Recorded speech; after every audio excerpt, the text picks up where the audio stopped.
नमस्कार। हम सभी भावनाओं से बहुत जुड़े होते हैं। जुड़े क्या होते हैं, हमारे अस्तित्व ही भावनाओं के आधार पर है। हमारे हाथों में है कि हम अपनी भावनाओं से अपनी स्थितियों को कैसा रूप देते हैं, किस तरह से अन्य को प्रभावित करते हैं। और जैसा कि हम जानते हैं कि हमारी भावनाओं से ही प्रकृति भी प्रभावित हो रही होती है।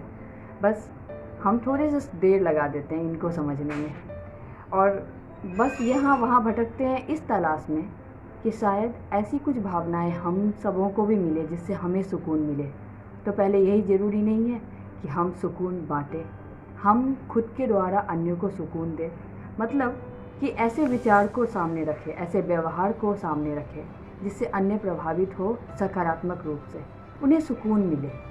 तो प्रकृति के पास भी हमारे लिए बस कुछ ऐसा ही होगा और हम सभी भी सुकून को ही पाएंगे।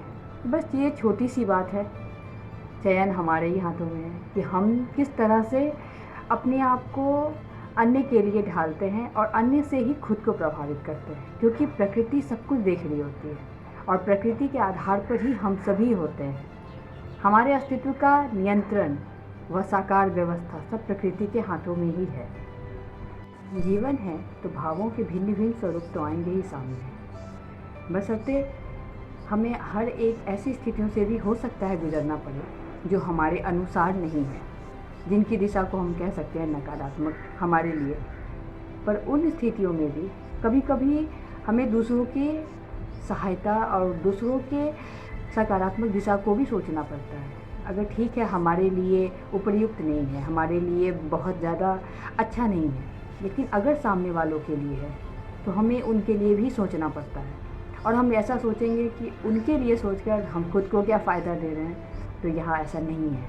अगर हम उनके लिए सोच रहे हैं तो प्रकृति भी है हमारे लिए सहायक, और बराबर में ही हमारे लिए भी प्रकृति सोच रही होती है, क्योंकि प्रकृति तो खुद ही माँ का स्वरूप है हम सबों के अस्तित्व के लिए।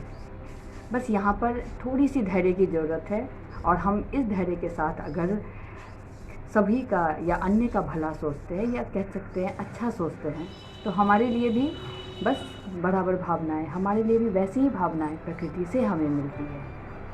चयन भी हमारे हाथ में ही है। यह थोड़ा सा कठिन है, पर ये नहीं कह सकते कि नामुमकिन है।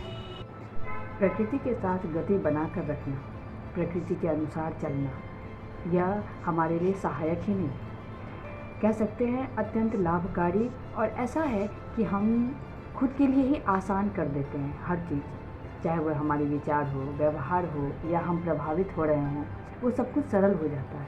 एक कह सकते हैं ना, कठिन काम भी हमारे लिए आसान स्वरूप बन जाते हैं। और क्षण भर में हर एक चीज़ ऐसे पूर्ण हो जाता है कि हम भी सोचते हैं कि ऐसा कैसे हो गया, कोई चमत्कार है। चमत्कार नहीं होता, ये सब हमारे ही विचार होते हैं जो प्रकृति के आधार पर होते हैं, क्योंकि हम प्रकृति को वैसा ही अपने सकारात्मक विचार दे रहे होते हैं। और हम क्यों किसी भी ऐसे विचार को जो कि हमें तोड़ते हैं या हार्श करते हैं, उन्हें ग्रहण करना ही क्यों? क्योंकि अगर हम खुद ग्रहण करते हैं तो अन्य को भी यही देंगे, और अन्य को अगर देंगे तो हमसे प्रेरणा की तो कोई स्वरूप या छवि नहीं सामने होगी। फिर हम कैसे उम्मीद कर सकते हैं कि हमें वैसा कुछ मिले अन्य से?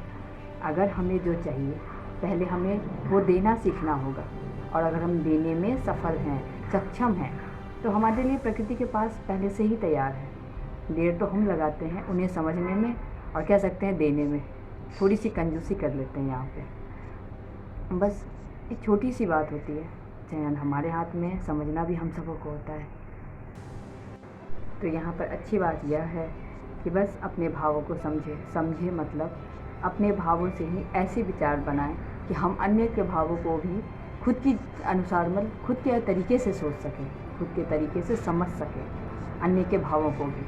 और जब हम ऐसा करते हैं तो हमारे लिए भी बराबर ऐसे ही मदद और ऐसी सहायता मिलती है। और ये हम नहीं कह सकते कहाँ से, क्योंकि ये निर्धारित करना हमारे हाथ में नहीं है। हम अच्छा कर रहे हैं, ये हमारे लिए काफ़ी है, और हमको बराबर से मिलता है, यह प्रकृति के ऊपर निर्भर है। चुनना हमारे हाथ में है। बस अपने विचार को सकारात्मक रखें, सकारात्मक दिशा में सदैव आगे बढ़ें, क्योंकि जीवन की यही बृहद सार है।